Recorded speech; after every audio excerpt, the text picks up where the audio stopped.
और जब इसका 5 साल का टॉक टाइम खत्म होने वाला है तब ये नया नाटक करना शुरू किया है। क्या कह रहा है? कह रहा है कि पाकिस्तान को घर में घुस करके मारेंगे। तेरे लुच्चा, जब बिरयानी खाने के लिए गए थे तो उसके घर में ही गए थे, तो 2-4 झापर खींच देते तब समझ में ना था। पाकिस्तान गया था कि नहीं गया था बिरयानी खाने के लिए? क्यों गया था? क्योंकि जिसके पैसा से ही हेलीकॉप्टर पे उड़ता है ना, और टीवी पे बड़का बड़का फोटो आता है, पेट्रोल पंप पे जाइएगा वहां भी दांत खिसोड़ करके ये आपको मिल जाएगा, अखबार देखिएगा वहां भी दांत खिसोड़ के मिल जाएगा, ये टीवी खोलिए वहां भी दांत खिसोड़ा हुआ प्रधानमंत्री आपको मिलेगा। ऐसा दांत खिसोड़ प्रधानमंत्री दूसरी बात आज तक नहीं बना। तो ये पैसा कहां से आता है? ये पैसा देता है वही जिसके लिए दुनिया का चक्कर लगाता है, उसका बिजनेस सेट करता है। ये प्रधानमंत्री नहीं है, कमीशन एजेंट है। 0 माइल में जेबो ना तो 0 माइल में बालू गिट्टी मिले छे। हमर बाबुओ ट्रांसपोर्ट के काम करे रहथिन, हम जाने छी बहुत बढ़िया से खिस्सा। तोरा घर बनबे छ तो बालू ले गेले हैं, तो जोड़ के लेबो अपन मिस्त्री की ठकायब में, हर महादेव चौक पर जेबो बालू खरीदे ले। गेलहो मिस्त्री के लेके, हम सच बात बोले छियो, पूछ लियो ककरो से। मिस्त्री के लेके जेबो आ हुआ 2-4 गो घूमत हो तो बालू लेबो बस तोरा बालू लिए छ। बालू लिया वाला को मुंहे लगे छे कि बालू ले सौसे बाजार छोड़ कर सब कुछ छोड़ के बालू एक तरह के हिबने चले। तो जे ओजा रोज बैठे छे चाय के दुकान पर, वो दूरे से देख के बुझ गेल कि बालू ले बस उ सैट गेल खान। बालू लेबे तो हाँ लेबे बालू, चलो न दिलवाई दै छियै। नहीं तोरा सामने बात करबो, हमर मिस्त्री बतिये तो के मिस्त्री छथुन हे इनका लेके लिए, वो मिस्त्री 200 रुपया में सेट कर ले। कहलक हे हो नापी गलती करवा दिया, 200 रुपया तोरो देबो, 200 रुपया हमरो लेबो। इस देश का नेता हमारे साथ बिल्कुल ऐसा ही कर रहा है। हम गरीब हैं, हम कमजोर हैं, हम रोज अपनी दुख तकलीफ में पड़े हुए हैं। हर बार हमको आकर के कोई ना कोई ठग करके ले जाता है। कोनो दिन बाबा आए तो मुंहे देख के कहता, आप बहुत बड़ी समस्या से जूझ रहे हैं। तो हमारे टूटल का घर देख के नहीं पूछे थे हम बहुत बड़ा समस्या जूझ रहे हैं। आप हमारा अंगूठी ले लीजिए, आपका सब कुछ ठीक हो जाएगा। इहो हाथ में अंगूठो में पीछ ले लो, तब तलक ताबीज पहन ले। कर्म से बड़ी कोई पूजा नहीं होती है। और दिमाग अगर किसी के पास है, अगर वो सोच सकता है, तो उसको कोई बेवकूफ नहीं बना सकता। वो कौन सी ऐसी लड़ाई है, वो कौन सा ऐसा जंग है जो पाकिस्तान के साथ छिड़ा हो और हमारे देश के वीर सैनिकों ने उसको जीता नहीं हो? ऐसा कौन सा जंग है? चाहे 65 की लड़ाई हो, चाहे 71 की लड़ाई हो, चाहे कारगिल का युद्ध हो, तमाम लड़ाइयों को हमारे देश के वीर सपूतों ने जीता है, इसमें कोई दो राय नहीं है। प्रधानमंत्री इंदिरा गांधी के वक्त में हमारे देश के वीर सैनिकों ने पूरी की पूरी पाकिस्तान की आर्मी को आत्मसमर्पण करने पे मजबूर कर दिया था और पाकिस्तान को 2 हिस्सों में श्रीमती इंदिरा गांधी के काल में विभाजित करवाने का काम भारतीय सेना ने किया था। लेकिन ऐसा हुआ था क्या कि उस जीत को प्रधानमंत्री इंदिरा गांधी की जीत बताई जा रही हो? ऐसा तो नहीं हुआ था। उस जीत को भारत की जीत बताई जा रही थी, भारत के सेना की जीत बताई जा रही थी। देश जब इस गंभीर संकट से गुजर रहा है, तब आप इन बेशर्म भाजपाइयों के पोस्टर को देखिए। इन पोस्टरों में शहीदों के चेहरे नहीं हैं, शहीदों का नाम नहीं है। मुखिया जी अपना फोटो लगवाए हैं प्रधानमंत्री मोदी के साथ, क्योंकि उनको विधायक बनना है। इस पे आपको विचार करने की जरूरत है। इस पे आपको सोचने की जरूरत है कि छाती कूट कर चाय की दुकान पे जो भाजपाई अपने आप को देशभक्त साबित करने की कोशिश करता है, वो कहां था जब बेगूसराय का एक लाल सीमा पे शहीद हो गया? तो कोई भाजपाई पुष्पांजलि अर्पित करने के लिए उसके घर पे नहीं पहुंचा था। मैं ये नहीं कहता हूं कि कोई व्यक्ति जब किसी शहीद के घर जाता है तो इस पे कोई राजनीति होनी चाहिए। मैं ये नहीं कहता हूं कि इस देश में जब कोई वीर अपनी वीर गति को प्राप्त करता है तो उस पे कोई राजनीति होनी चाहिए। मैं ये नहीं कहता हूं कि इस देश में सेना के नाम पे कोई राजनीति होनी चाहिए, लेकिन आप सोच करके बताइए कि कौन इसके नाम पे राजनीति कर रहा है। वो एगो गवैया है, वो गवैया ठीक से जब गाना नहीं गा पाया तो आजकल नेता बनने चला है। हाँ, मैं उसी का नाम ले रहा हूँ, दिल्ली भाजपा का जो अध्यक्ष है। नाम मत लीजिए, छोड़ दीजिए, उतना बड़ा आदमी नहीं है। वो जो गवैया साहब हैं, वो पहले सपा से एमपी बनना चाहते थे, जान लीजिए इस बात को। उसी सपा को आजकल वो देशद्रोही बता रहे हैं जिस सपा से वो पहले एमपी बनना चाहते थे। देखिए, मामला सेट नहीं हो रहा है, इसीलिए तुरंत मोदी मोदी करने लगे। उससे पहले अखिलेश यादव जिंदाबाद, माननीय मुलायम सिंह जी जिंदाबाद करते थे। देखे कि यहां कैरियर नहीं बन सकता है, इसीलिए तुरंत बस पलट लिए। नीतीश जी के बारे में तो आप जानते ही हैं। 14 में सीपीआई के साथ मिलकर के चुनाव लड़े थे, 15 में आरजेडी के साथ मिलकर के चुनाव लड़े, और 19 में फिर से मोदी जी के साथ मिलकर के चुनाव लड़ रहे हैं। बोलिए, हम गलत बोल रहे हैं? इनके लिए राजनीति समाज का कल्याण करना नहीं है, इनके लिए राजनीति समाज में सामाजिक न्याय को स्थापित करना नहीं है, इनके लिए राजनीति समाज जिन समस्याओं से जूझ रहा है, समाज को उन समस्याओं से बाहर निकालना नहीं है। इनके लिए राजनीति पहले अपना गोटी सेट करो, फिर बेटा का गोटी सेट करो, फिर बेटी का, दामाद का, इनका लिए यही राजनीति होता है। कोई ईमान धर्म नहीं है। जब तक भाजपा में आप शामिल नहीं हैं, तब तक आपके बारे में तरह तरह की बात की जाएगी, लेकिन जो ही आप भाजपा में शामिल हो जाइएगा, आप दुनिया का सबसे अच्छा आदमी बन जाइएगा। मैं नीतीश जी के बारे में आपको याद दिलाना चाहता हूं। नीतीश जी जब भाजपा के साथ थे तो सुशासन कुमार थे। जो ही 2015 में भाजपा से गठबंधन तोड़ करके लालू जी के साथ आए तो भाजपा ही कहना शुरू कर दिया, अब तो बिहार में जंगल राज आ जाएगा। क्यों? नीतीश जी जब भाजपा के साथ थे तो बहुत अच्छा था, लालू जी के साथ आते ही बहुत खराब हो गए। और बात यहां तक बढ़ गई कि नरेंद्र मोदी जी जब प्रचार करने के लिए आए बिहार, तो नीतीश जी के बारे में कहा कि इनका तो डीएनए खराब है। वही डीएनए ठीक हो गया था जब पटना में साथ में बैठ करके रैली कर रहे थे तब। क्या मैं गलत बोल रहा हूं? तो ये जो गवैया जी हैं, जो आजकल एमपी बनना चाहते हैं, एमपी बन करके और बड़ा नेता बनना चाहते हैं, उससे भी सबसे बड़ा नेता बनना चाहते हैं, वो सेना का वर्दी पहन करके वोट मांग रहे थे। सेना के नाम पे राजनीति कौन कर रहा है? देश की जनता को ध्यान से इस बात को देखना चाहिए और थोड़ा ठहर करके सोचना चाहिए कि देश में हो क्या रहा है। नेता पहले क्या किया? नेता पहले गांधी जी का टोपी लगाया। गांधी जी टोपी लगाते थे? गांधी जी का एक भी हमको फोटो बता दीजिए जिसमें गांधी जी टोपी लगाए हुए हो। गांधी जी टोपी नहीं लगाते थे, लेकिन गांधी जी संत थे, महात्मा थे, गांधी जी ईमानदार व्यक्ति थे, ये देश की जनता को मालूम था। इसीलिए जो टोपी लगाया उसका नाम गांधी टोपी रख दिया कि गांधी के रास्ते पे हम चले या ना चले, लेकिन गांधी का टोपी लगा करके हम गांधीवादी हो जाएंगे और गांधीवादी होने के नाम पे दे धबाधब वोट लेकर के नेता बन जाएंगे। फिर क्या किया?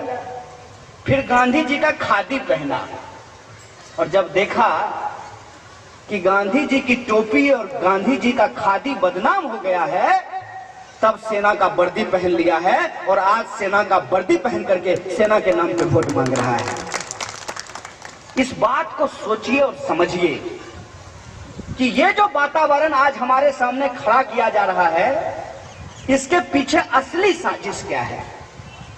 इसके पीछे असली साजिश ये है कि 2014 में जब लोकसभा चुनाव हो रहा था, उस वक्त हाथ हिला हिला करके प्रधानमंत्री ने जो वादा किया था, उन वादों को आप भूल जाएं, उन सारे सवालों को आप भूल जाएं, जो सवाल, जो जुमले आपके सामने फेंके गए थे। आप में से भी बहुत सारे लोगों को ये याद नहीं होगा कि पिछली बार जैसे 3 तारीख को मोदी जी रैली करके गए हैं, रैली करने का टाइम है उनके पास, लेकिन शहीद पिंटू सिंह के घर पे आकर के उनकी पत्नी को और उनके माता को सांत्वना देने का टाइम नहीं है। उनके परिजनों और उनके ग्रामीणों से मिलने के लिए उनके पास टाइम नहीं है। तो 3 तारीख को जिस गांधी मैदान में वो 2019 में रैली कर रहे हैं, उसी गांधी मैदान में वो 2014 को भी रैली किए थे। और उस रैली में क्या हुआ था? उस रैली में एक बम फूटा था, और उस बम फूटने के चलते कुछ लोगों की मौत हो गई थी। हमारे आसपास के इलाके के भी कुछ लोग उसमें मारे गए थे। तब प्रधानमंत्री ने गला फाड़ फाड़ करके वादा किया था कि अगर हम प्रधानमंत्री बनेंगे तो जो लोग गांधी मैदान की रैली के बम ब्लास्ट में मारे गए हैं, उनके परिवार को सरकारी नौकरी दी जाएगी। मिली किसी को? देखे फोटो गांधी मोदी जी का? मोदी जी को फोटो खिंचवाने का बहुत शौक है। अभी आप देखे होंगे कि कुंभ मेला में गए थे, सफाई कर्मचारियों का पैर धो रहे थे, तो अगर बम ब्लास्ट में मारे गए परिजनों को ये नौकरी देते तो उनके साथ ये फोटो जरूर खिंचवाते। इसका मतलब ये है कि उन परिजनों को कोई नौकरी नहीं दी गई। प्रधानमंत्री ये बने कि नहीं बने? बिहार की जनता ने इनको वोट दिया कि नहीं दिया? 40 में से 33 सीट ये जीत करके गए कि नहीं गए? लेकिन कौन सा वादा पूरा किया गया, इस पर आप विचार करके देखिए। लोग उत्साह में उनकी रैली में गए, उम्मीद में उनकी रैली में गए, बम फूटा, कौन फूटा, कैसे फूटा, आज इस पे कोई चर्चा नहीं होती है। जो लोग मर गए, उनके परिवार के लोग अपना खो चुके हैं।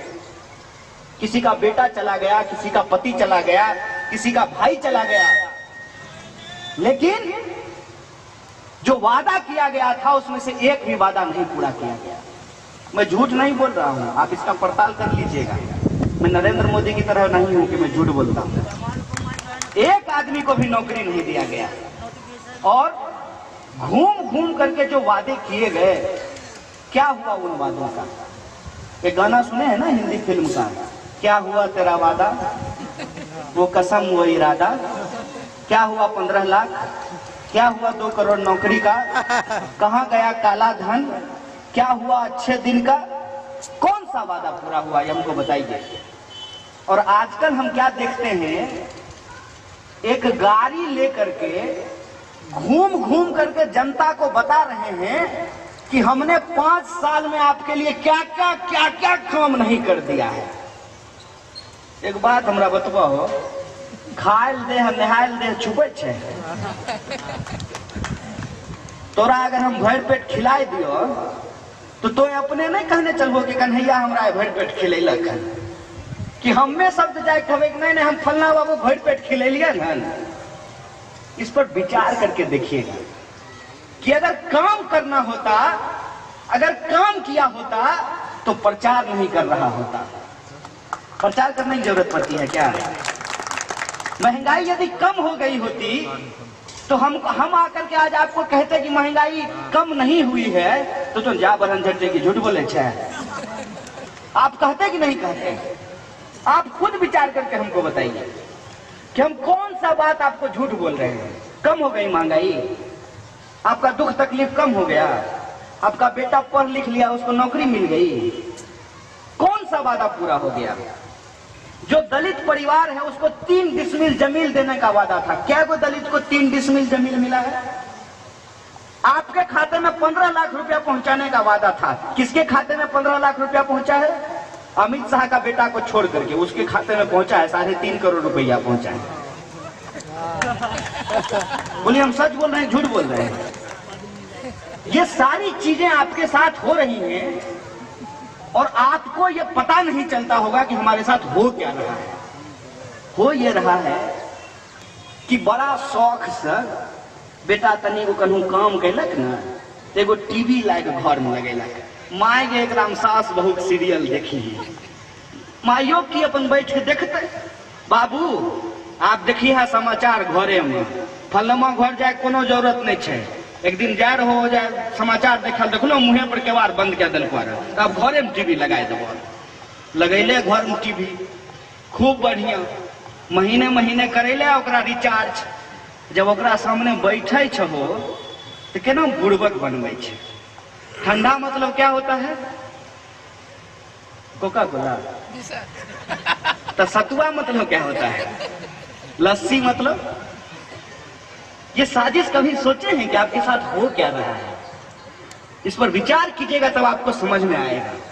तब आपको समझ में आएगा कि एक ही केस में, चारा घोटाला के एक ही केस में माननीय लालू प्रसाद यादव चारा चोर हो जाते हैं और जगन्नाथ मिश्रा सदाचारी कैसे बन जाते हैं।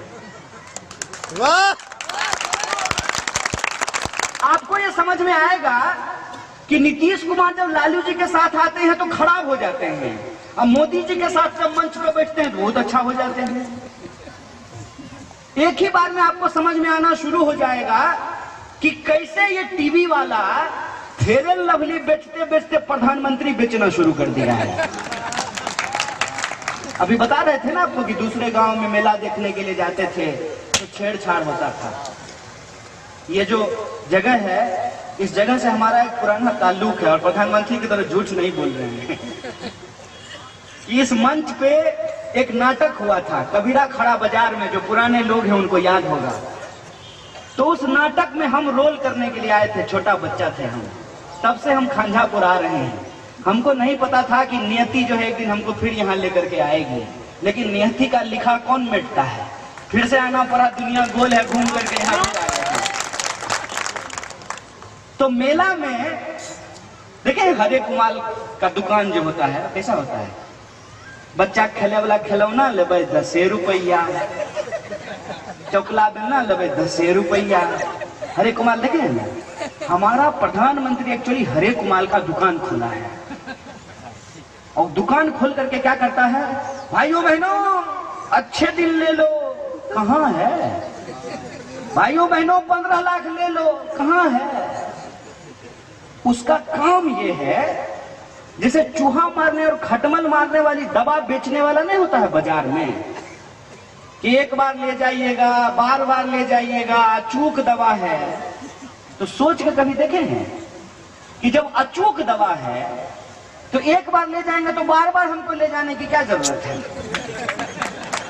बताइए, आप खुद हमको विचार करके बता दीजिए कि अगर अचूक दवा है, कन्हैया महलम बाजार में खूब बिकता है,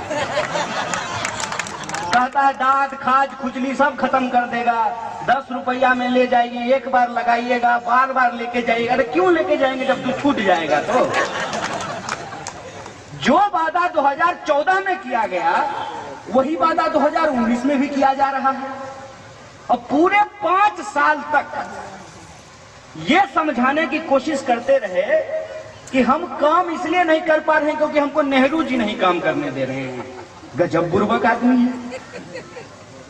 प्रधानमंत्री है नरेंद्र मोदी और काम इनको नेहरू जी नहीं करने दे रहे हैं। आप देखिएगा कि हर बात के लिए सरकार जो है वो विपक्ष को जिम्मेवार ठहराती है।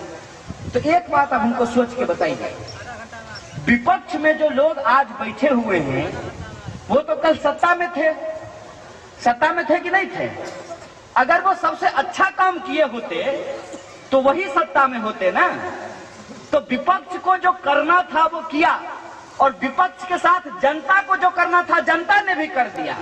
अब आप सत्ता में आए हैं तो आप अपना हिसाब दीजिए कि आपने कौन सा काम किया है। बहानेबाजी करना बंद कीजिए, और बहानेबाजी किस तरीके से करते हैं उसको आप समझिए। पहले अगर इस देश के संसाधनों को बेचना हो तो लोगों को धर्म में उलझाना बहुत जरूरी है। इसीलिए आप देखेंगे कि मुद्दा जो है वो समय समय पे बदलते रहता है। जैसे आपने कपड़ा बदलते हैं, सर्दी में जो है स्वेटर पहनिएगा, गर्मी आएगा तो गंजी पहनिएगा, वैसे ही सरकार अपना मुद्दा बदलते रहती है। कुछ दिन पहले तक आपके टीवी में राम मंदिर का चर्चा बहुत जोर से चल रहा होगा कि इस बार प्रधानमंत्री बहुत मजबूत है, 56 इंच का उसका सीना है, राम मंदिर पक्का बना देगा। बना क्या? बना तो हमको भी ले चलिए अयोध्या, हम भी चलेंगे जल भरी जल लेकर के। बन गया राम मंदिर क्या? कौन सा ऐसा वादा है जो इसने किया हो और पूरा किया हो?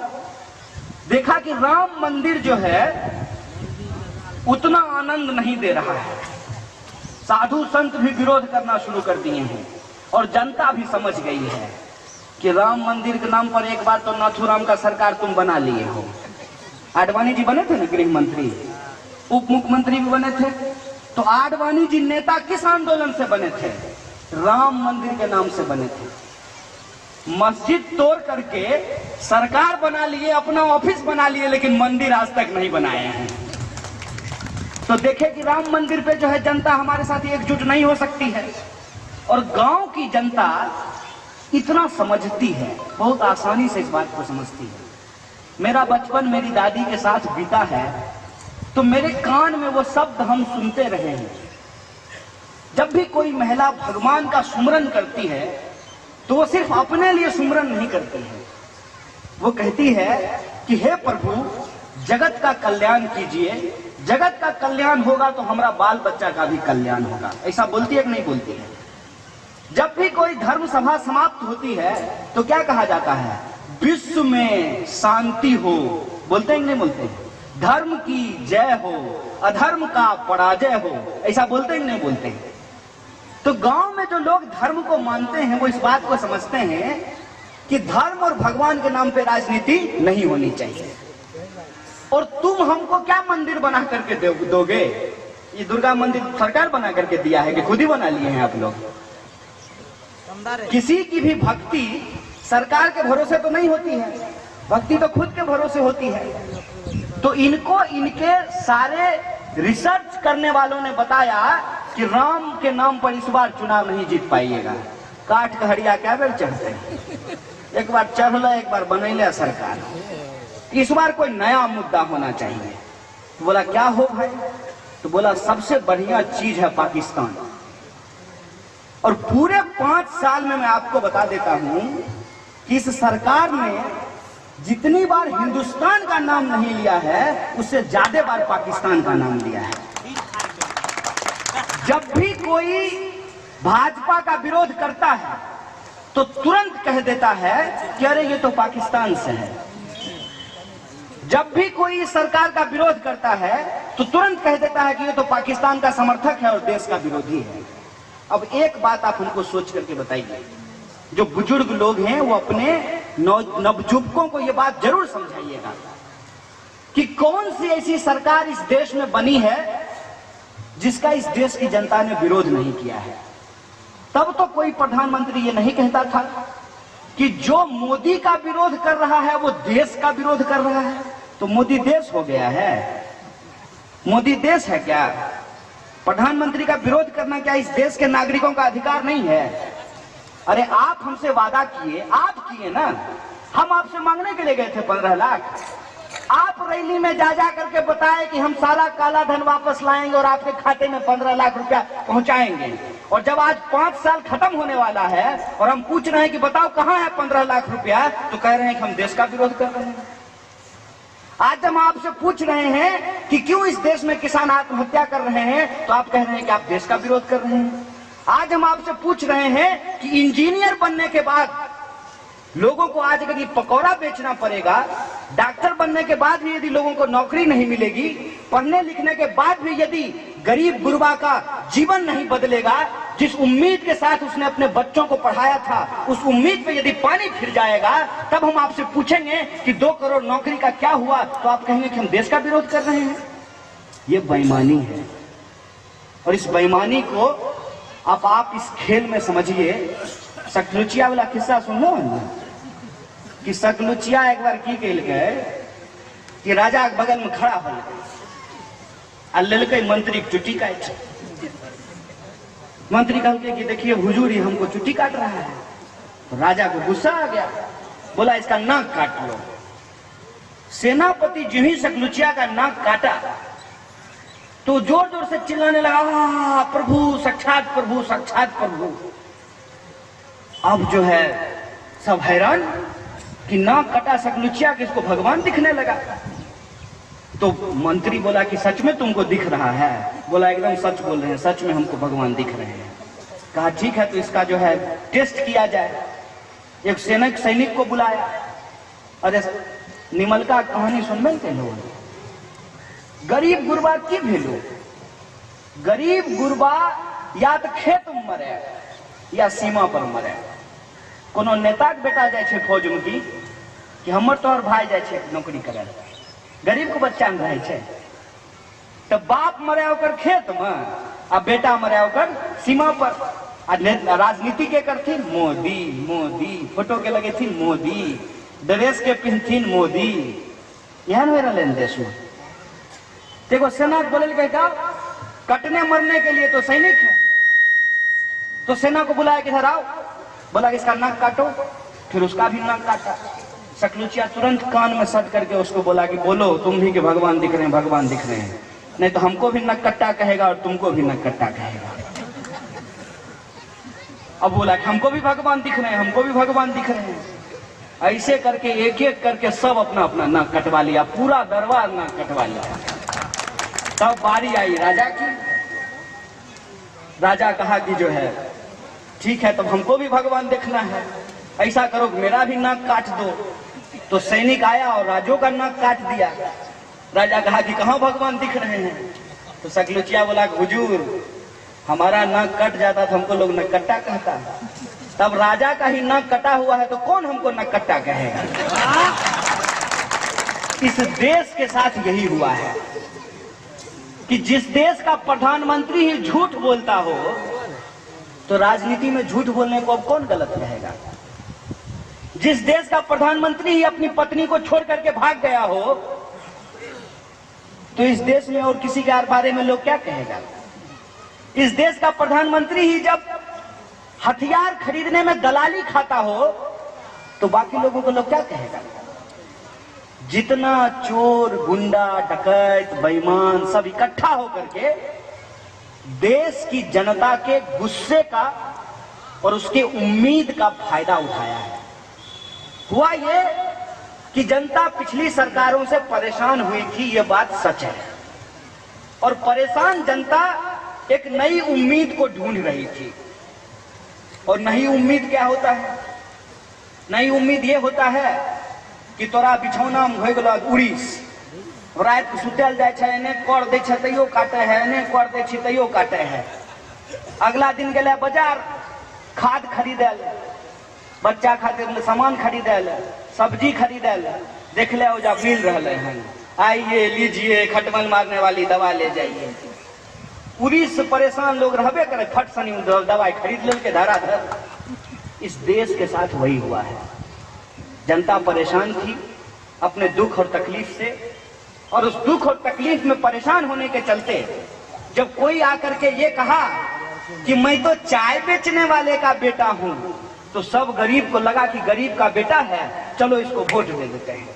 उसको क्या पता था कि है गरीब का बेटा जरूर, कि पैदा जरूर हुआ है गरीब के घर में, लेकिन ये चौकीदार है अंबानी के घर का, ये चौकीदार है अदानी के घर का।